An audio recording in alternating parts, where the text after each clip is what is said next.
personnes qui pensent que ce qui fait la valorisation de Apple, c'est uniquement les iPhones qu'ils vendent. Ils n'ont rien compris. La partie SaaS et software est beaucoup plus même rentable. Les espaces de stockage de musique qu'ils vendent, la publicité pour permettre certaines applications soient favorisées sur leur téléphone, tout ça, ce sont des éléments hyper importants. Et si on voit la progression entre 2023, 169 $ à aujourd'hui 2025, 275 $, il y a vraiment une progression sur les actions pour quelqu'un qui est investisseur. C'est 10 fois, 100 fois beaucoup plus intéressant de laisser votre argent à la banque. Il y a des personnes qui avaient laissé leur argent à la banque depuis 2023, 2024. Il n'y a aucune progression. Au contraire, près de sessions de compte que vous payez chaque mois qui va réduire un peu votre argent. Et pire encore, il y a l'inflation qui vient aussi encore cacher ou baisser le montant que vous avez à la banque. C'est hyper important de savoir que déposer votre argent sur ces actions-là, et ce sont des actions aussi crédibles. Encore une fois, c'est dans le but éducatif que je fais cette vidéo. Ce n'est pas un conseil financier.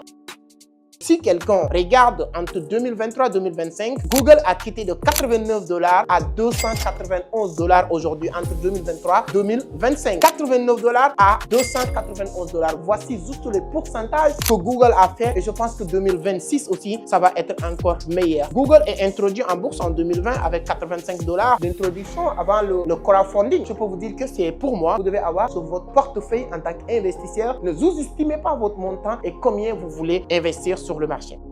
Microsoft, aujourd'hui, entre 2023 et 2025, il a quitté de 242 $ à 508 $. C'est plus de 200% d'évolution de marche. Les gens qui ont investi sur cette compagnie pourraient faire. Donc, Microsoft, vous le savez très bien, qu'est-ce qu'on va vous apprendre? Est-ce qu'il y a un ordinateur qui peut fonctionner sans Microsoft? Et Microsoft, aujourd'hui, comme on le dit, c'est une entreprise qui vend aussi de l'entreprise, aujourd'hui de software, aujourd'hui de SaaS. Il y a toujours l'évolution et l'adaptation de ces grandes entreprises, grandes boîtes qui permettent